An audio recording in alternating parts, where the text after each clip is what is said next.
Marcus Aalbeck, Georgios Samaras, Mika Väyrynen, Daniel Pranjic. Ja, eerlijk is eerlijk. Het is wel helden, hè? Ja. En ik zag echt 2 helden aan tafel zitten. Fantastisch, ja, nee, net al helden. Ja. Andor Faber en Roelof de Vries. En dat maakt het er fabulous voor Slijn. Trouwens, Geert, door is al jarenlang mooi. Ja. Waar is eigenlijk die ultieme Cambuurheld? Ja, dat is Jan Bruin. Jan Bruin? Ja, absoluut. Op afstand. Op afstand? Ja, Jan Bruin. Nou, aan tafel.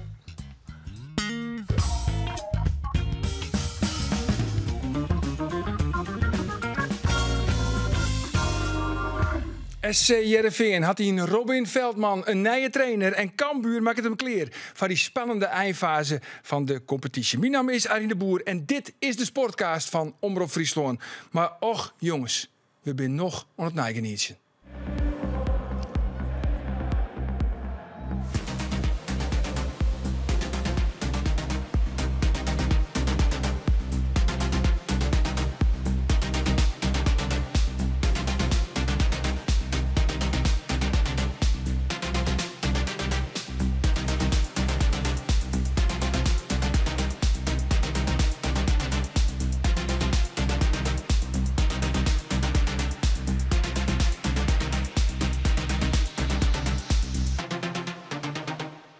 En hier aan tafel Geert van Thun, Roelof de Vries en Andor Faber. Ja, Roelof, wat hebben wij een legendarische joen beleven. Ja, wist Arjen, je maakt je van voren een vaststelling van. Dat ken haast net. Nou ja, we begonnen al met die boot. Ja. Middags om 12 uur kwamen een stuk of 40 spelers er in de PNet bij kwamen eroon. En eerst dacht ik van, maar we wel mooi op die boot, want het is een beetje ongemakkelijk. Maar al die spelers die ook nog moedje. Maar ik denk, ja, dat is wel lekker, want ook is mooi voor de hele middag flitsen van. Mooie bijdrage maken daar. En ik kom op een jongens commentaar van mooi wat verhaal op Helly. Maar het was zo leuk om al die oude mensen weer, oude spelers weer te zien. En dan jongens die wedstrijd, ja, piekvel. Die hele uitsturing wie gewoon in het stadion. Ik wie het nog bij de club natuurlijk, bij Robin Veldman. Er wie meerdere mensen die spits met jongens die wie sabliert maar wat wij dienen hebben qua uitsturing, qua hoe we dat geregistreerd hebben. Wat wie voor jou het hichtepunt? Dat is trouwens ook een joggersvraag. Wat is voor jou het hichtepunt? En je moet kiezen, stier erbij. Verste jogger, denk ik. Verste jogger. Ja. Mooi, wie les in de kroeg. Dan kan een jongen, ken ik helemaal net, komt naar mij, die stier bij de bar. Zei, je moet nu kiezen. Een biertje of een wijntje. En we komen er niet op terug. Vond ik geweldig. Nou, ik denk dat het moment dat die spelers het veld opkwamen en al die fakkels op die ranen van het veld stien. En ja, dat vond ik echt wel een piekenvel moment. Ja, voor jou dus helemaal aan het begin. Voor mij eigenlijk naar ouder in. Want alles wie kleren en alle spelers gaan de eerste ronde hier west, de foto hier west. En elke keer gaat dan die zieke te kleikamer op. En stier er nog iemand op veld. Nou, dat is een beetje dreun, maar dat is die Mika Väyrynen. En Väyrynen die woel gewoon net van het veld op. Want die shot om hem heen en die zei ik letterlijk van, ja jongens, dit kan voor mij nog wel heel lang. Even Shen, gewoon even Shen. Mika Väyrynen. Hier ben ik bijna, ik denk mijn mooiste jaar in mijn voetbalcarrière gehad. Dus, Als je nou morgen of overmorgen weer terug bent in Finland, wat ga je de mensen dan vertellen? ik voelde als thuiskomen hier. En het was toch mooi dat meer dan 15.000 mensen hier kwamen. Ruim 17.000. Ja, oké. Dus 17.000 mensen voor ons, voor iedereen. En hopelijk hebben wij u laten genieten. Veel plezier. Dankjewel, Mika Väyrynen. Een van de helden van SC Heerenveen. Ja, wie wel mooi. Hij ziet op een gegeven moment in de middencirkel. Ja. Ik met Lasse Nilsson en mijn Samaras. Ja. En die ziet denk gewoon, want die jongens die ben gewoon op 18 jaar geleefd. Ben ze vanuit het Boetelongen, ben ze naar Heerenveen te gaan. Ja. En hier is het van haren begonnen. En ik denk ook dat het besef nou indaalt van ja, deze tijd komt nooit meer weer waarom. Ja. Voor de meesten die deze podcast alleen nog luisteren, maar we er wel even bij vertellen dat er prachtige shots in zit. Maar Väyrynen al weet wie van die pop-off. Ja. Die trekt me geen genoeg van krijgen. Hoor. Nou, hier die een slokje gewoon, dat mag we er wel even bij vertellen. Ja, die hier op het boot al 4 speels gezien. Ja. Die had ik genoten, jongens. Ja. Die heel die maar zijn telefoon te draaien. En maar 5 boeien, dat wie on die uitstootskot en ik wil te shitten. En dan begon hij met te shitten. Ik erin net een schot dichterbij 30 meter van de goal. Maar dit joeg echt wel een beetje weer het oude Heerenveen gevoel. Waarom? Ik had zelfs mensen die zeiden van nou, misschien ik waag nou wel weer een zoek uit te kepen. En ik hier, dat vond ik wel opvallend. Dat was het volgens mij ik jongen in een interview ergens verderop. Er was zelfs een collega die zei. Ja. Is dit wel het allerleukste wat Omroep Friesland ooit heeft uitgezonden? Ja, grote woorden. En wil je erop terugkomen? Nee, daar kom ik net op waarom. Geert, dus is lekker in die vel, joggen, Geert. Ja, lekker man. Ja, toch? Ja, heerlijk, ja. Ik kan me wel een beetje voorstellen, want nou ja, goed, de robotminder is weer uit het hok, hè? Heeft hem zien, hè? Nou ja, sterker nog, er zijn beelden van. Ja, die heb ik zelf zien, hoor. Dus, de robotminder. Heeft hem paraat? Nou, hier, daar is hij, hoor. Ja, lekker man. Dat was niet goed van. Ja, dat is zo goed. Ik heb het hok hellen en toen bel ik mij de leverancier. Die zei, jongen, dan moest het wel wat vrije s'nachts dan krijg je die accu een klap. En toen heb ik hem weer binnenhellen. Ik vind het waar maar die jongen moest het nou zien. Maar binnenhellen, dat gaat toch al hier automatisch? Nee, ja, dan zet ik hem weer uit en dan heb ik hem weer in het hok zetten. Want ik denk, ja, het begon nachts te vriezen. En toen heb ik precies de waarbedoeling volgen. Toen, ja, froost eruit. En dat heb ik. Dit is het resultaat. Mooi, het gezond leidt er picobello bij. Jongens, we binden daar onderstellingen. De eerste is voor Andor. Ik schat Cambuur, Hegerien als ADO, Excelsior en Dordrecht. Oei. Nee. Roelof, Alfred Finn Bogerson is beter als wat er nou in de spits zit bij Heerenveen. Dat is de meest gehoorde zin, Lulke, oude sneut jong, maar nee, dat is net zo. Nee? Nee. Geert, als Cambuur verliest van de Graafschap, dan kies een fluitje naar het tweede plak. Ja, dat denk ik wel. Sleutelduel. Andor, onder het eind van dit seizoen zullen minimaal 10 spelers Cambuur verlitten. Ja, dat denk ik wel. Geert, als de robot meer naar uit zijn hok komt, dan is de Mighty het echt begonnen. Volstrekt weer. Ja, Lekker man. En de laatste is voor Roelof. Maar Robin Veldman stelt Heerenveen in de play-offs Europees voetbal definitief veilig. Ja, natuurlijk. Jawel? Ja? Nee, maar weet Roelof, ik heel veel. eerlijk. Weet ik veel.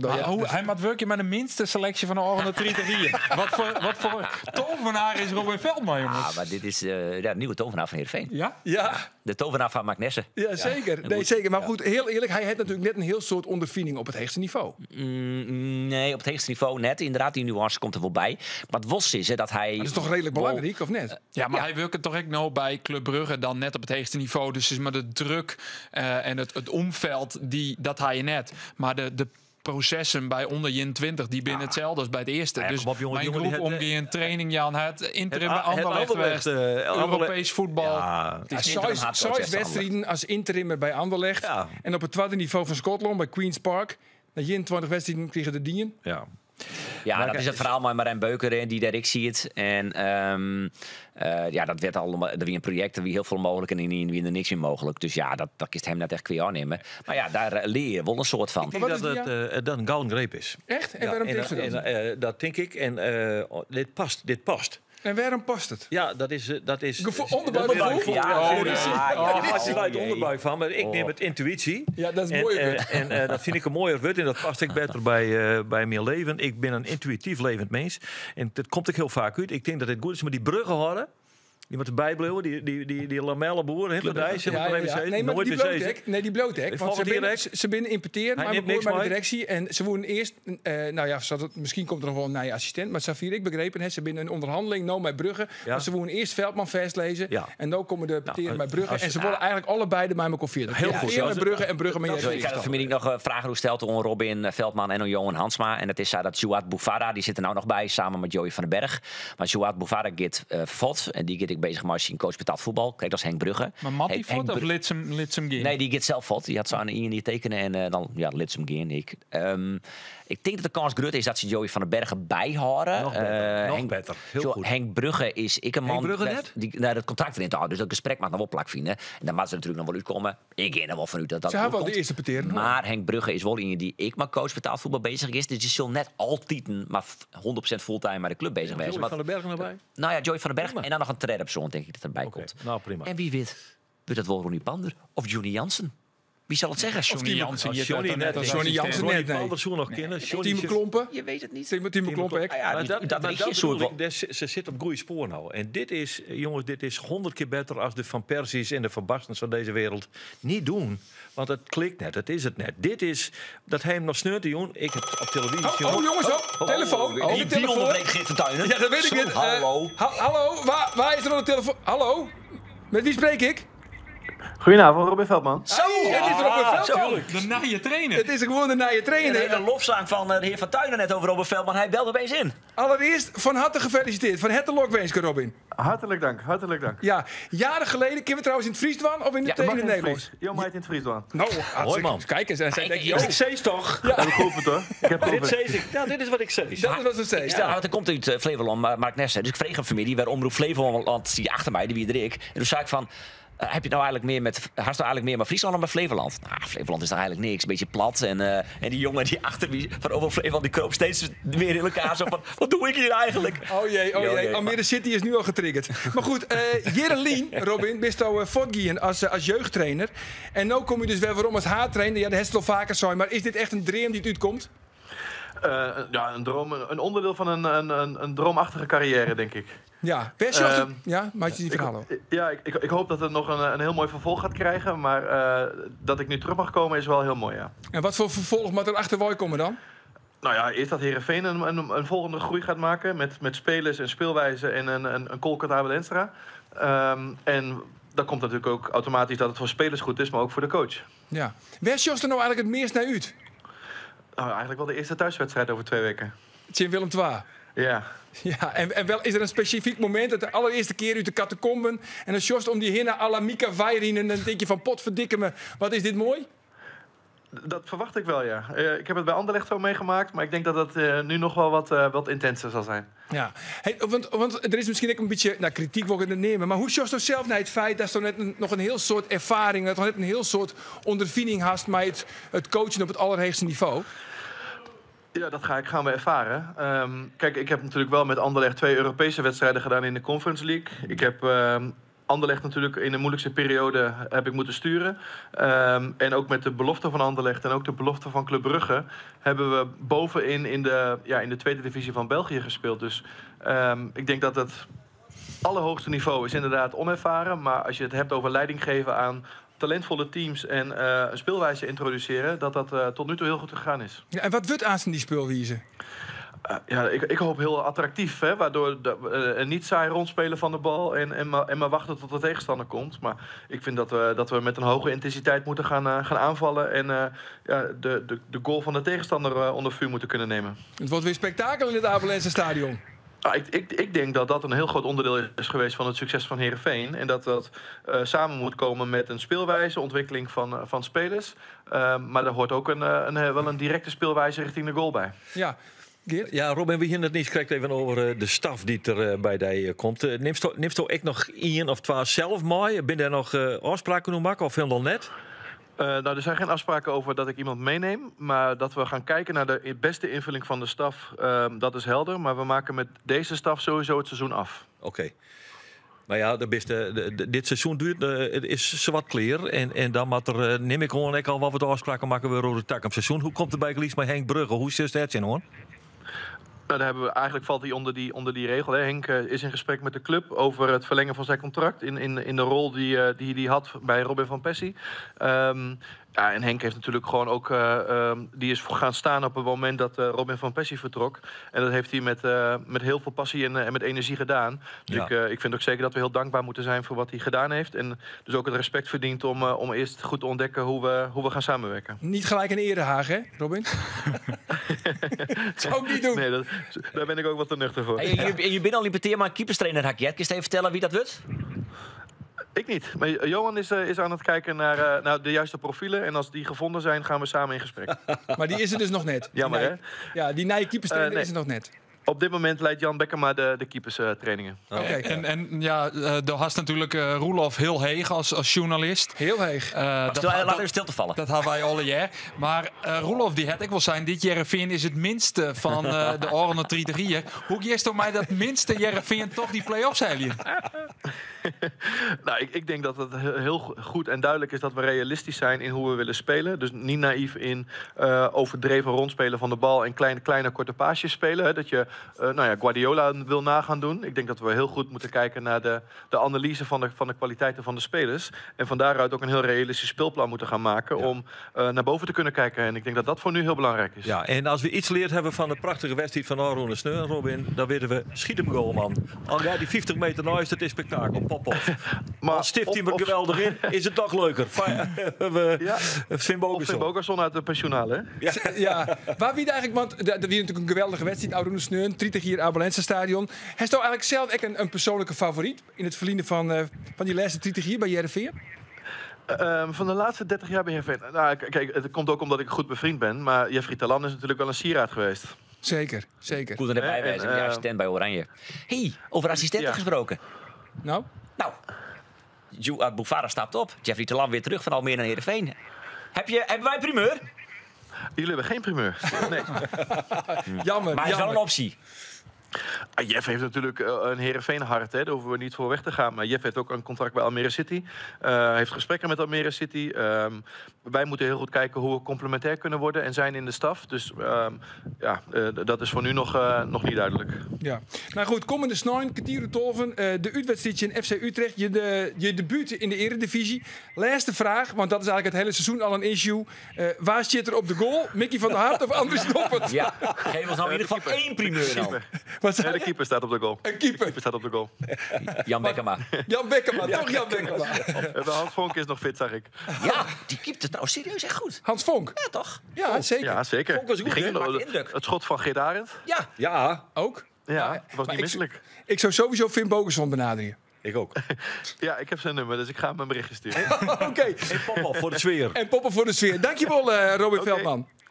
Goeie uitzending. Jo, dank je. Dankjewel. Nou, dit is toch bijzonder aardig, jongens. De nieuwe trainer Ja, van SC super. Heerenveen, Ja, die gewoon super. even bellen. Op de dij van zijn presentatie net te beroerd om ik even in de podcast. En hij hier druk, hè? Ja. Maar daar gaat het om, jongens. Vaste luisteraar, hè? Vaste luisteraar. Dit is wel waar het om gaat. Heerenveen die pakt zijn DNA waarom. Maar dit is de Nee. trainer. En die pakt maar de mensen waarvan ik denk dat die erbij moeten nog meer DNA waarom. En dan zitten er net zo'n 10.000 mensen in dat stadion, maar er zitten 26.000 mensen in. Let Let maar op. er is nog Klopt het wel, even... maar het feit blijft natuurlijk wel dat het valt of stiert ik mijn prestaties. Ja, Want ik bedoel altijd inderdaad Raad. een beetje zo'n kleurloos seizoen is als dit seizoen. En ja, je speelt wat, treed je in de 14e, 12e plak. Nee. Ja, dan kun je nog zoveel Heerenveen DNA hebben, maar dan zitten er echt geen 26.000 man in. Nee, Ja, ik heb begrepen... Maar dat dat stellen, ik, dan dat moeten ben er ik wat wel- betere spelers ongelust. Daar ben ik wel niet eens aan hoor, maar het moet ergens beginnen. Ik vind het En in principe dit is positief, dit is waar het begint. Zeker. Maar dat wie ik mooi op die boord. Dat Riemer het woord naam. En dat hij meteen al verkapte kritiek is die speech. Hij nam het woord van al die meesken en validatie daarnaast.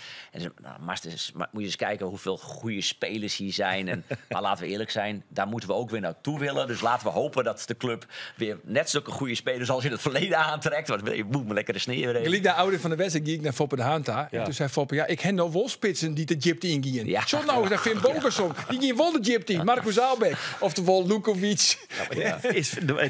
Dimitris Rallis. Ik heb die wedstrijd voor televisie zitten zien. Het is een beetje los van het, maar ik krijg het wel mooi. Maar het zit er soms denk ik, zit ik in godsnaam. Maar er zit altijd iets in van klasse nog. Ja, ja. Dat is hoe ze een bal ondernemen. Ja. Hoe ze altijd iepen draaien. Ja. Maar de neus naar de Ja. goal. Hoe ze altijd precies weten wat links of rechts in je van hun zit. Het is toch wel leuk om te zien hoor. Ja, die absoluut leuk. Dus die op een gegeven moment 3-2. En Geert Arend zei in Roelof Luigen. We gaan voor de 4-2. We gaan voor de 4-2. Niks ervan, zei Luigen. Het moet gelijk worden. Treien. Ik jou haast een penalty. Nou, Geert Arend lelijk. Nou, er gebeurde helemaal niks. Marco Zaalbeck hier lezen. Penalty, treien. Prachtig uitslag. Ik denk dat Jan de Jonge, op een gegeven moment die assistent kiezer, die hield die vlag omheen. Maar we hebben hoe het speel. Ja. Op een gegeven moment ik lid nog even trok in. En het eerste publiek ik heb iets fluiten. Ik begreep dat Jan de Jonge op de bank ziet. Er op een gegeven moment een saflauw van wie. Dat iets in de Alvertallieder, de oud-Alvertallieder, een van de Piet van Dijk zei. Godverdomme, die vent toe. Hij zegt dat die vier official eens een keer moet kappen. En dat hij helemaal uit zijn dak plofte. Dat venijnigen, dat bloed er dan niet zitten. Dat is mooi. We beginnen Cambuur, jongens. Want het contract van Henk de Jong, dat hij bijtekent voor het seizoen. Dat Nijs is nog altijd net de boetentag aan. Deze of volgende week is nou de verwachting. Oké. Maar is er überhaupt Nijs, want Cambuur heeft natuurlijk net voetballen. Is er überhaupt nog een beetje Nijs in Ljouwert? Primeur. Oeh, ja echt? Ja, we hebben er een. Nou, Loopt de klok? de klok. Ja, trink. Dan moeten we nog even de spanning opbouwen. Er is een Nee, ja, wel een primeur toch? ja, wel een primeur. Verder de Jong had zijn laatste wedstrijd voor Cambuur spelen. Oh. En waarom is dat? Die Sil En de club zal daar na elke dag nog hoe communiceren. Maar die zal disciplinair scorst worden. Had al een aantal weken net met mij het eerste elftal mij traint. Hij zal waarschijnlijk ontsluiten bij de beloften. Maar hij zal geen wedstrijd meer voor het eerste van Cambuur spelen. Wat het Verder de Jong dienen? Dat is de vraag. Daar zal misschien Cambuur uitsluitsel oer Jan of net. Daar ben ik benieuwd naar. Maar feit is dat hij disciplinair scorst wordt. Maar dan wist het wel, maar dan is het nog net zezen?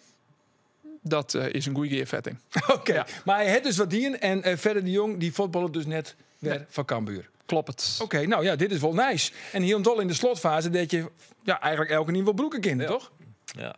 Ik zie ook een keer met stomheid geslagen. Ja, ik ben een beetje met stomheid geslagen. Want dit is net iets. Want dan is het ook een disciplinaire maatregel. Dan moet je dus echt even moet de potpist hebben. Dan moet je toch iets dienen hebben wat absoluut net past. Dat hier ik net van verder verwacht. Nee, ik kijk net. Nee, dat zo net zitten. Maar dat is het keurig verworden. Ja? Ja, en hier waren we bij lid. Oké, nou ja, goed. Het wie een hele rustige week. Sorry jongens, het spiet me verschrikkelijk. Ik zit in een keersruil. En dus het ontgeeft mij eventjes al, ja. Maar daarover later meer. Maar wij ben benieuwd. Wij praten die letter off the record bij. Ja, off the record. Goed zo. Cambuur kwam dit weekend net in actie geert. Dus dat wie zo'n een heel relaxed weekend. Maar Joert weer natuurlijk wel een zenuwslopende dag. Want dan moest even naar de Toskedokter. Hoe is dat daar doen? Ja, dat was een filmpje. Ik vind het wel een grappig verhaal. Filmpje. Ja, dat was wel een grappig verhaal. Ik ging een afspraak met mijn Toskedokter. Ik kom die kamer in en er zit een orenman. Ik zei, dit is een oren die ik verwachtte hier. Maar ik zei, ik neem aan dat u ook gediplomeerd bent. En toen zei die man, ik heb 2 YouTube-filmpjes gezien. Ik zei, dat is genoeg. Gooi er maar in. Trouwens, bij Cambuur ook nog een assistenttrainer komen, toch? Ja. En een keeperstrainer. En Is daar nog echt nog nijzoer? Is geen nijzoer. We peteren hoe viert en that's it. Wat nou wel, want je is het al. Geert die neemt het een sleutelduel, de Graafschap thuis. Ja. Bemoedigend, Joert op de training. Geen Afolabi. En geen Hilteman. En dat is bemoedigend. Dat is helemaal niet bemoedigend. Nee, het wie ook enigszins cynisch. Dat is cynisme. Ja, oké, maar ik wil maar ook in de spits dan. Nou, de verwachting is wel dat Hilteman deze week nog ontsluit. Afolabi weet ik net. Zo misschien ik nog ontsluit te kennen, maar het is eigenlijk. Het is een never-ending story. Nee, die spitspositie in Cambuur dit seizoen, dat is echt te bizar verworden. Zo wat het in de Graafschap. De Graafschap had trouwens nog een jurepunt lezenlid in MVV. Daar was ik niet vrolijk van. Ja, maar even zo'n jongens. Want Volendam wordt kampioen. Daar is elke niet uiteindelijk wel Orines. Ja. Maar de vraag is vanzelf, waar wordt het van? Ja, dat zei ik wel. Maar ja, omdat elke niet Volendam is het leuker toch. Maar goed, de vraag is van waar wordt eigenlijk de nummer 2? Want ik die promoveerde het rechtstreeks. ADO had nou 58 punten. Dan Excelsior 56. Dordrecht 56. Cambuur 54. En Graafschap 53. Ja. Nou jongens, zeg het maar. Hoe schat u hem de kansen in? Andor, waar wordt nummer 2? Ik bleef gewoon bij mijn antwoord van Trijwijk-Lien. En dat is? FC Dordrecht. Dordrecht. Roelof? Ja, ik bleef gewoon bij mijn antwoord van PWK-Lien. En dat is? Cambuur. En Geert? Kijk, geen idee meer wat ik volgende week gelezen heb. Want ik ben van de dagkoersen. Ik heb maar zo'n gevoel, en dat is wat mij betreft de slechtste optie, maar dat het toch gebeurt dat ADO het wordt. ADO. Ja, dat denk ik eerlijk zo nek. Want ja, als ik net denk dat ze eerste worden, dan willen ze natuurlijk tweede. Maar ik moet eerlijk zeggen, ik heb Dordrecht zijn, maar eigenlijk denk ik Excelsior. Excelsior? Ja. En wist waarom? Nou? Ik heb gedegen onderzoek dien. Oké. Daar wie is toch bij, want we hebben het min of meer te jaren dien. Nou ja, te jaren, ja. Ik moest wel een beetje omluidje, maar goed. Ja. Je mijn idee wie en ik zal je hem dat even lezen. We willen natuurlijk meten waar van die 4 clubs de beste kansen had. Dus wat heb ik dien? Programmaatje. Ik had het programma erbij pakt en ik ga zien welke clubs ze spelen, hoe volste die steen. En dan krijg je er dus een gemiddeld plak uit de KKD. Snap je me nog? Want Cambuur wat onder ons in de Graafschap, Emmen, Jong Utrecht, Helmond Sport en dan de Krijker op 2 maaien uit naar Den Haag. Ja. En dan heeft hij die klasseringen met zijn neus stenen. Ja. Het bij optelt. En dat dan deel door zo'n wedstrijden die ze nog spelen. En dan toch dus blikken dat Excelsior antwoord de opiniepeiler. 4 wij het makkelijkste programma had. Want de standers van Excelsior die staan gemiddeld op het 12,8ste plak in de KKD. Ja, nou, 12,8. De gemiddelde chinstanders van Cambuur staan gemiddeld op het 11,4 plak. Dat is dus dan hebben we Heger. Dat is dus Heger. Dus Cambuur het Zinstanders die het hege steen Ja, scheelt nogal wat. Dan hebben we ADO, Olve.Trijen. Dat scheelt het zien. FC Dordrecht, Olve. En de Graafschap, 10.9. Nou, ik ben eruit. Excelsior wordt het Zwadden. Allemaal rademakers. Ontzettend slechte muziek. Nou, Mark my words. het zuid wel wat. Jochem Maaien, Excelsior wordt Zwadden. Nou, En goed, waarom? ja. Omdat hij het makkelijkste programma had. Ja, nee, oké. Nou goed. Dan wordt het dus Excelsior. We zullen dit Dus je kan nooit AI wel vreten, maar sommige dingen maak je gewoon zelf nog. Excelsior, maar trouwens nog wel in Volendam en in Emmen. Uit naar Volendam en Emmen. En hij is ook in dat miraculeuze systeem van daar. Heeft er een mooie naam dat bijvoorbeeld Dordrecht op de allerlaatste speeldag uit Volendam al lang dronken van geluk is, een beetje kampioen. En dan staan ze eerste, maar ze voetballen als een stil natte krant. En hij staat er een mooi naam in dat waterdichte systeem van daar. Dat dingste ook, maar ze hebben altijd nog wat voor de spelen. Want Veerman, Muren, die willen natuurlijk topscorer worden. En ze weten Remco Bal komt eraan. Dus ze moeten leveren, zelfs in die laatste wedstrijd in Dordrecht. Dus het zo. Oké, nou, Excelsior. Ik ben het mij aan door eens. Had je dan zo'n theorie betekent zoeken om te vuur en te zwaar verdediging? Zo is het. Ik heb trouwens de prijsvraag, jongens. Vlien Wieke hier bij de prijsvraag. De prijsvraag. Dat kriespakket van Sander van der Heijden is thuisgestuurd naar Kwaaiem, naar Rutger Bielsma. En? Hij had dus echt gemaild. En hij zei echt, daar waren we natuurlijk al een beetje benauwd voor. Ja. De wast en de tsiers, die wie nu datum. Ja. Maar hij mailde echt het bier dat erin zit weer nog wel goed. Dus hij is tevreden. Mooi. Dan is er nog een jongensvraag binnenkwam. Ja. Die is van Roelof. Maar Jerry vindt Bogerson een contract aanbieden? Nee. En Erik Tammerek net? Nee. Oké. 2 keer nee. Dan nog een jongensvraag. Hoe komt het met alle orinnende contracten bij Cambuur? Nou, dat binnen nogal wat. Het zien, om jee. kijk te wijzen. Nee, trouwens, dat is... Ja, het zien jullie ook. Ik weet ik heb Utrecht van de midden. Als ik gedegen Ik onderzoek heb wel hier meer naar dingen uitrekkenen van de midden. Er zijn 3 huurlingen die te orinnen. Der hoed Cambuur deze week nog niet mij. Want die datum van 1 april komt er aan. En van 1 april moet je altijd contracten die orinnen formeel opzitten. En eventuele opties daarin lichten. En er zijn bij Cambuur echt heel veel spelers die een orinnen contract hebben. Van de Brett Minema, Daan Reiziger, ont Kaskili, ont Michael de Leeuw, ont Stoela Ottersen. Gissa maar nog even terug. Er binnen een aantal die waarvan het eerste contract is, want daar zit ook nog verschil in. Als het eerste contract is, dan hoe je net voor 1 april dat op te zitten. Er binnen een aantal die het een optie hebben. Van Mullum, Kaskili, Minema, Reiziger. Daar moet Cambuur dus deze week wel een besluit nemen. Maar ik denk dat er best wat spelers voortgaan zullen. Maar bijvoorbeeld een Kaskili, die show we net mee waarom? Of is het lastig in te schatten? Hij had nog wel een optie natuurlijk, maar die jongen is weer blessure. Ongelooflijk spietig voor dat jonkje dat het geen is, zat het geen is. Want nu is hij wel blesseerd. En ik zeg er wel wat in. Maar dan had hij zo'n ernstige blessure gewoon en alweer. En nou hekt hij erop eens. Ik denk, ja, maar dit... Het wie de kruisboon en nou op een ei een blessure en knibbel. Hoe lang is hij er nou uit dan? Weten we dat? Nou, hij voetbalt niet meer. Trein maand. Ja, Maar goed, dan is hij na het seizoen... Ja, het zoekt toch het risico nemen. Het zoekt dan een gokje nemen. Ja, ik zoek net wel. Verlengen. Nee? En dan leeg. Nee, omdat het te groot risico is. Of nooit weer waarom komt op zijn niveau. Nou, ten eerste, het is een groot risico. Ja. Want hij had van oren het was seizoen blessure west. Ja. Dus je jou in een contract waarvan je eigenlijk net weet dat hij van heel seizoen fit bleef. Nee. Je hebt Stoela Ottersen. Die zoekt naar Jelle verlengen. Je hebt een Messera nog achter de hand. Die kan op rechtsback spelen. Dus dan heb je in principe 2 backs. Ja, maar Messera zie je het haast in Pisa. Ja, maar dan krijgen ze daar yield voor. En dan kiezen voor dat yield een goede rechtsback die het wel fit is. En hoe komt het met onze orde Michael de Leeuw? Ja, ik denk eigenlijk net dat Cambuur zijn contract verlengen zal. Ik weet ook net wat zijn eigen plan binnen. Misschien houdt hij wel op. Hij is 38.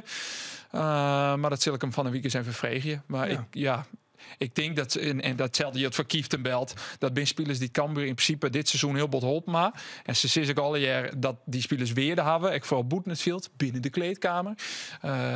Maar ik denk dat je dat net 2 seizoenen gaat kennen. Nee, Rolf, ik vond het eigenlijk vrij stellig om te zeggen van ja, Jereveen met Finn Bogason net een contract aanbieden. Hoe hij daar net... nee, maar sure. Hij had ook goede dingen snel. Ja, maar Chin wie? Ja, Chin een beperkt elftal. dat snap ik echt wel. Nee, maar dan, net op de herendivisie zo heegstaand is. Hij is toch beter als Lukovic, denk je net? Nee, maar dat kun je net maken voor een liedje. Want hij voetballt Chin een overtal van jongens die al maar 4 maar pensioen binnen. Dus ja, maar hij is inmiddels... nog maar correct ophouden. Wanneer had hij zijn laatste wedstrijd spelen dan? Lien volgens mij van het laatste. Nee, hij had een Jelle in Lien, 6 maand Lien, het er zijn van ik stop definitief. Hij wil heel graag een club vinden, ik net slagen. Voor hier die ook in club, dus hij is echt al heel lang eruit. Optrainen en zo, dus dat wordt niks. Kansloos.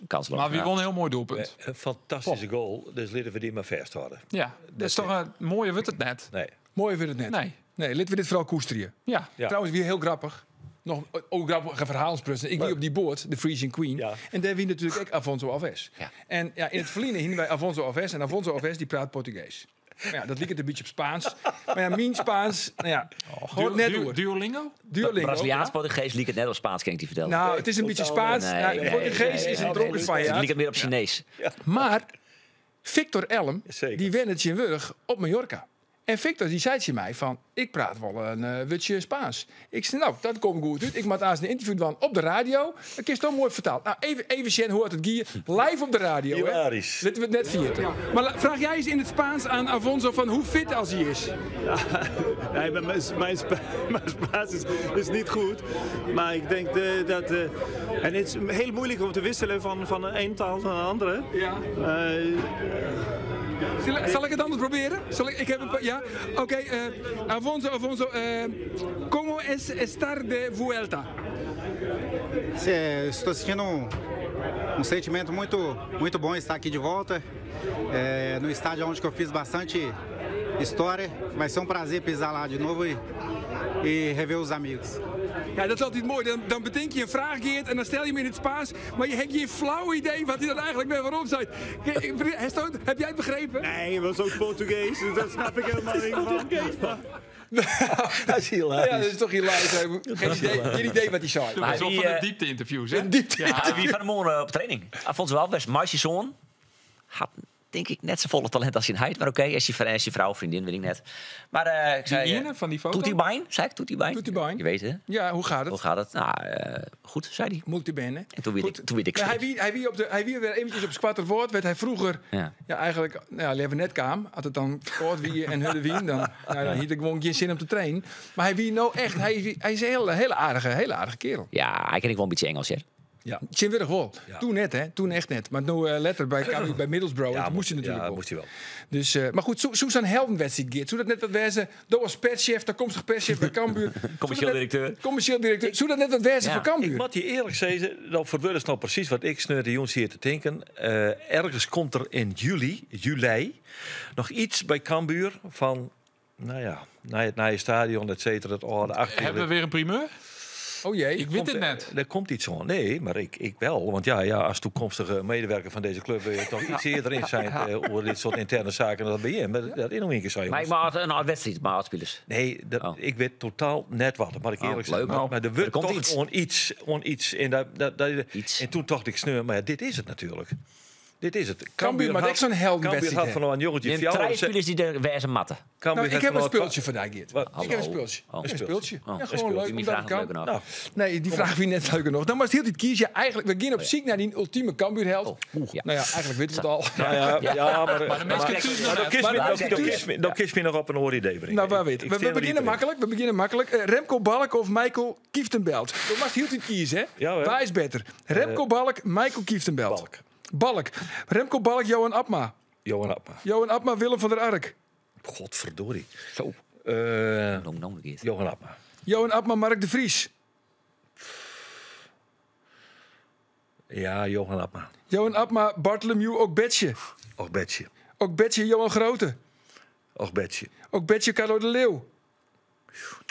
Verschrikkelijk, Okbetje, Albert Roesnak. Die weer goed. Nou, vooruit, Roesnak, Sander van der Heijden. Sander van der Heijden, dan komt hij. Jan Bruin. Sander van der Heijden. Wat? Dit is een trillen van formaat, jongens. Ja. Die zagen wij niet daar komen. Nee, deze uitzending begon bij het feit van By far is het Jan Bruin. Ja, dat had ik wel een reden. Omdat Jan Bruin weer door Cambuur promoveerde naar de Eredivisie. Toen speelden ze tegen Go Ahead Eagles. En toen maakte Jan Bruin dat allereerste doelpunt. En dat doelpunt is legendarisch weer. Want die kwam in de leader van... Ik meer Studio Sport te zitten. Ja. Dus die zegt een hele hier waarom kom. Ik vind het legendarisch. En daar moest ik aan denken. Toen zei ik Jan Bruin. Maar Sander is natuurlijk de man. Maar heel eerlijk, Geert, dus zou dus wel van... Ja, met een straatlengte voorsprong Jan Bruin. En we binnen ook zeggen en schrijven... Jochen, 20 minuten verder. En hij zal Sander van der Heijden. Ik sneer soms een stel van mijn eigen hand, jongens. Als perschef moet je een beetje consistent gedrag tonen. Hè? Dat is wel belangrijk. Oh, heerlijk is dit. Maar goed, er moet ook nog 2 trainers wezen. Hè? Want bij Heerenveen hingen ze dus Foppen. Mijn assistent Johnny Jansen. Ja. En Gert-Jan Verbeek, mijn assistent Jan de Jonge. Nou, laten we zeggen bij Heerenveen of bij Cambuur. Dan wil het natuurlijk Henk de Jong. Dat kan je eigenlijk net missen. Nee, ik kan het missen. Chin, nou, zeg ze maar. Rob Baan, Dick de Boer, Rob McDonald, Stanley Menzo. Gertje Kruis. Nou, Gert Kruis is natuurlijk een trainer die zijn contract keurig... Nou net, nee, ik vind het keurig uitzien. Want toen ging hij naar Den Bosch en dan moesten ze in een nieuwe competitie in Den Bosch. Maar die had dus net geen ontslag gekregen. Maar ik dat is ook een naam. Geen geschiedenis, maar dat is een beetje met z'n volle die. En dan draai je hier achter koor, hè, Gert Kruis. Ja, maar Gert Kruis, wie voor Henk de Jong de langzittende Cambuur-trainer. Zo is het. En Gert Kruis die hier het net makkelijk, want Gert Kruis zou resulteren onder de vleugels van Hamburger. Hamburger die promoveerde in 1998 met Cambuur via de nieuwe competitie naar de Eredivisie. Grutfeest. En toen hebben ze het betocht. Hamburger wordt de technisch directeur. We gaan het optuigen. Ja. En Gert Kruis wordt de trainer. Wat doet Hamburger? Vlak voor het seizoen begint aanvaardt hij een baan bij de KNVB. Ik weet dan niet meer precies wat. Weg, Hamburger. Daar stier die jonge Gert Kruis er alleen nog voor. Ja. En hij deed fantastisch het eerste seizoen. Maar Robaan had erin, toch? Maar Robaan vind ik eigenlijk wel... Ja. Ik hier eigenlijk nog mijn oren aan me hollen. Want dat je het haar echt door de beste trainers die het Cambuur ooit had. Toch, Henny Lee? Ik weet net al de supporters het op prijs stellen. Maar een Dwight Lodewegers... Nou, ik wil dat een tikkeltje gevoelig lijkt. Toch maar niet, hè? Nee, ik denk het niet. Ik vond Dwight Lodewegers wel een goede trainer. En wat die supporters er al even van denken, dat interesseert me helemaal geen lor. Maar hij weer wel goed. Zeker. Het moet wel zijn dat de beste ploeg wie dat het mooiste voetbal in de tijd. Het mooiste voetbal. Maar let op, daar hier Henk de Jong echt een rol in. Ja. Want ik ken wel een voorbeeld dat Cambuur bij NAC Breda op een lullige manier onderuit ging. En dat Dwight Lodewegers zei, ik zit helemaal niet bezet, ik hou ermee op. En dan had Henk de Jong zin op zijn ophoud te zeuren. Terug, we hebben een mooi elftal, we gaan door. Dat is ook gebeurd. Maar de dus heegste positie ooit van Cambuur dat we in het seizoen dat Dwight Lodewegers ik trainen wie toch? Of ben ik nou in de war? In heegste positie in de Eredivisie. Ja, Eredivisie, sorry. Ja. 2014. Ja, en over een heel seizoen dat ze in 21 of 22 verbrutsen. Dan ben je een jongen winnen. Ja, en toen kwam corona. Ja. Nee, want in corona toen stien ze in de KKD eerst. En toen was het seizoen al brutsen. Ja, maar ben ik nou mis? In de coronatijd dat ze heel heeg stien. In de Eredivisie. Ja, klopt. Dat wie dat seizoen inderdaad. En uiteindelijk ben ze jochende we in dat seizoen laatste wedstrijd wie in de Euroborg. Wonnen ze nog van FC Greens. Ja, maar goed. Dat wie de record notering. Henk de Jong. Robaan, Gert Kruis vind ik wel, hoor. En Gert Kruis ook wel. Ja, daar hebben we Treien. Ja, maar nog eentje bij, toch? Er al meer bij. Assistenten natuurlijk. Dat ben de assistenten dan. Dus waar is dan assistent? Henk de Jong is haar trainer? Henk de Jong is Ingen. Ja? Gert Kruis is Twaar. Robaan is Treien. En dan moest nog Fjouwer moesten we. Gert Kruis, nummer Treien. Och, mijn lieve hemel. Nummer Fjouwer nog even. Dat vind ik toch Dwight Lodewegers. Dwight Lodewegers. Nou, dan ben je eruit, jongen. Dan ben je eruit. Ben we echt uit hoe al die contracten bij Heerenveen die te herinneren? Ja. Want ik, Mats Keulert, daar wil Heerenveen heel graag mee terug, maar Keulert wil zelf net. Hij traint zijn hut toch, daarom. En hij is goed voor in de blijkkamer, dus daar zitten we een streek terug in, hè? Keulert, met potlood. Ik heb al mijn pen die nou. Oh. Maar verdedigend niet goed genoeg. Niet goed genoeg. Nee, afscheid nemen. Ja. Nou, als hij bloot, als hij de geen andere club vindt, dan wil Heerenveen hem houden. Dat is tweede keus dus dan. Dan is Heerenveen eigenlijk tweede keus. Heerenveen is van Mats Keulert. Ja, joh, die kent transfervrij voor, dus die kan natuurlijk een stapje en die zullen in salaris een stapje kennen. Maar als hij die club net vindt, dan ken ik. Maar je er maar vanuit dat hij voortgeeft, dan geven we naar Jordi de Wijs. Huurcontract gaat er niet meer terugkomen. Chain Unnerly. Weg. Die contract loopt af, geen optie, weg. Mickey van der Hout. Weg. Ook, Mickey van der Hout. Hussein Ali. Ja, ook even. Ja, serieus, dat vind ik wel jammer. Oh. Nee hoor, dikke streek, huppakee. Ali Reza Jahanbaks. Ja, ik zeg ook. Ja, toch? Ja. Proberen? Nee hoor. En die boppen dat. Bij twijfel van die doofsteken, hè? Zo is het. Precies. Dimitris Rallis, Jereveen wil heel graag mij een vierder. Had ik een aanbieding van een kleerlijn? Ja, hoorde. Talent, met je de kans aan.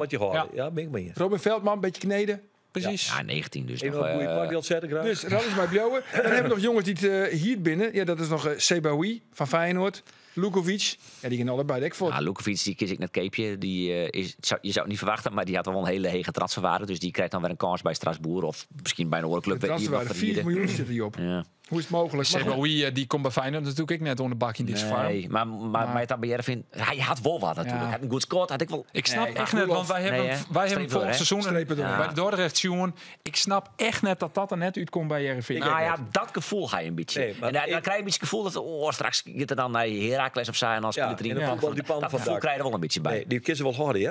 En die Robin Veldman krijgt ik krijg een streek erin zet. Dan de gumma pakken en...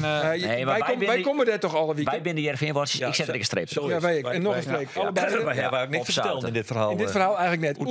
Hoe twee geert, dan... komen ze buis waarom ze hem Togeliek. Die Sebaoui. Dat was Olcic, hè? Ja, Olcic. En heel dol, want we wisten al dat hij een goede voetballer was. Ja. We weten eigenlijk gewoon, als je puur zocht naar de statistieken, dan liet hij dat ook wekelijks zien in de KKD bij Volendam. Het is een heerlijke maar doet we vervolgens de bevestiging kregen van Foppe de Haan. Ja, dan ben je om, hè? Dan ben je om, toch? Dus zou die jongen net leven naar het Boetland willen? Ja, die het Nederland op zich nog wel de kans krijgt om in Saudi-Arabië te spelen. Hoe had hij Nederland zoen? Had hij al een periode in de Eredivisie voetballen dan? Hij heeft wel aardig wat clubs zien in Nederland, toch? Nee, Twente, Benfica, hè? Dat is hij, hè? Twente, Benfica. Ja, nou bij Volendam. Ja, dat bent wel clubs. Ja. Het wel de opgaande lieden te pakken. Misschien is zijn broer er nog bij pakken. Zijn broer, die werkt heel goed bij Roda. En Melle Joop Witveen, die contact met ik. Ja, nou ja, jammer. Ik ben wel een beetje fan van Melle Joop Witteveen. Heel lang geblesseerd werd. Maar heel lang geblesseerd werd. We zochten hem eigenlijk net. En hij nog die orde jongen, nog zo'n Ties. Ties Oostra, maar die had nog een optie in het contract. Worden ze volgens mij met Troggingen? Ja, denk ik wel. 21. Ben Klaverboer. Die maar ze met Troggingen. Dat is de derde doelman. Ik denk dat ze misschien wel iets zingen qua verhieren van hem. Want hij mag natuurlijk eens een keer spelen met in het centrum. Maar dat zou dus niet correct. Wel heel rigoureus. Van de hard weg. Nou want die had 4 worden de meeste wedstrijden keep dit seizoen bij Jereveen. Als je verkiest om Klaverboer te verhieren en denkt van we willen toch nog wel een aardige tweede keeper erin houden, dan zoest Van der Hart nog verlengen kunnen. Leuk vent. Goed in de kleedkamer. Nee, maar het gaat natuurlijk... Je moet hem, ik denk beoordelen op zijn keeperskwaliteit. Oh ja? Ja. Oh. Nou, dan zeg ik weg. Weg, oké. Ja, ik denk dat het wel beter krijgen is. Goed. Nou jongens, dan krijg je een Hans met nog drok. En, wacht even. Jan Bekkema. Het contract loopt ook af. Vorig jaar zou die ervoor toch? En toen heeft het op het allerlaatst toch nog maar verlengd. Ja, maar die krijgt ik een cursus om het gediplomeerd keeperstrainer te worden. Dus die bedoelt. Maar Noppert bloot, want zijn contract erin nog gewoon terug. Ja. Ik zou zeggen van investeer nog, net investeren, maar gewoon geen wol beziek je hem nog beter te maken. Dat hij net weer op zijn orde niveau komt. Dan heb je met Noppert natuurlijk een prima keeper. Dan moet er een nieuwe tweede keeper komen en dan kan Ben Klaverboer weer fungeren als derde keeper. Of Klaverboer verhieren en in de hoop dat hij er weer waarom komt als een betere keeper. Dan is hij tak om seizoen. Of Oetwaaier, de tweede keeper. Zo Klaverboer inderdaad verhieren aan een KKD-club. En dan kun je Bekkema als derde keeper horen. Ja. Ik zou Bekkema net als keeper horen. Nee, goed, dat als keeper trainen. Ja, ik vind ik lastig te beoordelen. Net als mij willen ze gewoon naar je keepers trainen. Dat het Jan Bekkema wordt. Nee, idee, maar Bekkema had het diploma net om. Maar zit er nog een goede jongen achter, jeugdjongen. Hoe heet die jongen? Weet je, Guido. Dat heeft Google Friday lezen, dus daar zie ik altijd alles op. Hè? Ja. We komen erop terug. Jongens, om derde praat. We beginnen bij de overdenkingen. Daar komen we niet op terug. Toch in flying. We zijn echt toch in de wat een sample. Of is er nog een onderwerp best wel heel graag? Nou, je neemt maar die keepers. Ik zit te denken om Brett Minema. En ik vind Brett een talentvolle keeper. Maar die moet echt om keeper daar komen. Die moet echt naar een KKD-club bij de eerste keeper. Ja. Dat vies net. Ja, zeker. Hij had een optie voor nog een seizoen. Dus Cambuur kan hem verlengen. Maar hij is ook al 22, 23. Ja. Dus hij is ook al onder de oude kant. Ja. Hij moet inderdaad een seizoen spelen. En dat gunnen je hem. Want dat is ook een leuke jongen. Een ongelooflijke, leuke, positief instelde jongen. Die verzint dat. Ja, maar hij keept nooit. Nee, onder jong Cambuur vol. Is vaste keeper. Hij doet goed, hè? Okay. Bij Sparta had hij toen zijn debuut maken. Weet ik nog, toen keepte hij best wel prima. Maar goed, komende vreed is dus best een hele cruciale wedstrijd. Sleutelduel, heb je. Sleutelduel. Ja, sleutelduel hoor. Ja. Kaai-duel. Ja, ik heb deze aflevering van de podcast weer een mooi soortje onzin zitten in de kraam. Maar dit is wel een sleutelduel. Krijg nog telefoonrazen van Jan Bruin, denk ik. Ja. Hoe is het mogelijk? Die vernietigt mij. Oh my god. Ja, Had ik daar wist ook vreed het stadion maar even net. Ik moet even naar een ooringang kijken. Ja, goed zo. Maar had ik dus vreet je onder Jan Bruin of Sander van der Heijden, dan is het dus Sander van der Heijden. Ja, maar ik vind het wel een ex-equo. Want ik vind beide fenomenen van de club, hoor. Goed zo. Ben je daar onder overdenkingen? En Roelof mag nog ergens op rondkomen. Oh ja. En dat mij net bij de overdenkingen. Ja, Nee, dat is exact. Je ziet dat die keeper te ziek in. We horen het op Guido. Ja, Guido? Ik dacht Quinten van Gerenstein, wie het volgens mij komt. Quinten van Gerenstein. Guido voor van mij is dat Berenstein. talent. Is dat jonkie van C, Robben? Voor mij is het van VV Nederland en ONS had die spelen leuk. Als we Satroggi in, dan reizen we echt een heel soort jongens. Ja, we kunnen toch eigenlijk Europeriërs is dat wij die jonge Grut maken in de podcast. Zeker. Ja, we hebben dat als wel. eerste Early adapters. Zo is het. Als eerste in deze podcast. Quinty van Berenstein. Goed verhaal, Roelof. Goed verhaal. Overwegingen. Goed zo. De overwegingen. We beginnen bij Roelof. Ja, leuk. Ja, ik beziek het gewoon nog één keer. Ja. Oh nee. Nee, net weer Finn Bogerson. Finn Bogerson of Lukovic? Nou, ik denk wel echt leuk. Finn Bogerson, misschien wel proberen. Finn Bogerson. Ja, leuk. Ja, Jet Veldman had zien noemen. Ja, Ja, dat had ik echt voor u verteld. Ja. dus ik zei Andor, Cambuur of de Graafschap? Ja, Cambuur. Cambuur. En de laatste is vergeerd. Wat zorgt het voor meer zenuwen? De slotfase in de KKD of een bezit onder Toskendokter? Nou, ik kan nacht om wekker lezen van een bezit van de Toskendokter. Maar jongens, dat Cambuur, dat heeft me wel aardig in de besteding. Ik zei toch slotfase Cambuur. Slotfase Cambuur. Ja. Maar wacht even, we gaan even weer naar die... Ik pak de papieren erbij. Dat is zijn ADO. Ja.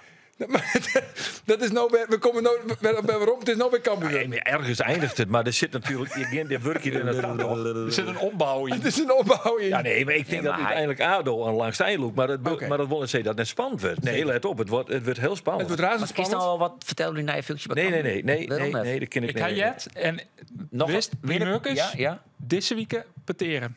Echt? Deze week een peteer? Oké, dat bevestig ik. Maar wie? Nog een primeur. Maar wie? Dat weet ik niet. Nee, maar er is deze week een peteer bij Cambuur. Ja. Oh, nou, het bloedstollend. Dus na je week, kunnen we het dan bekend, Mansje? Maar ik heb wel vaak de vraag, had het dan in gevolgen van de podcast? Dat Asto... Ja, maar dat vind ik meer een onderwerp. En die hebben we hier vaker ter tafel gehad voor de sportredactie. Dus ik woord die fout net maar die Toch voor de directeur. En de directeur. Wat lekker zeg je het want, denk ik. Denk je net? De directeur. Zeker, dat denk ik wel. Jongens, maak je hem dankzij. Maar we net toch even één ding behandelen. Want, en de regisseur moet nog even opletten. Want we willen toch graag weten hoe het er waarom zien wordt op deze uitsturing. Ja, dat willen we heel graag weten. Nou, Misschien is dit wel het allerleukste wat Omroep Friesland ooit heeft uitgezonden. Ja, dat denk ik. Die denk ik wel, ja. Dat denk ik wel. Sam Gooiers podcast. Dat denk ik eigenlijk het allermooiste. En dan gemakshalve vierde de Oversterrentocht. Hebben we ooit een keer uitgestuurd, maar we vergeten we gewoon. zoals dat Geert domme ding. Dat ook zei ik wel domme ding. Goed zo, na een weekend, dan ben we er weer, jongens. Ja, voor de volle weer domme dingen. Meer dompraat, na een weekend manje. Dan ben we er vanzelfs weer. Maar de sportcast, zet het in de agenda. Ontaan, dag.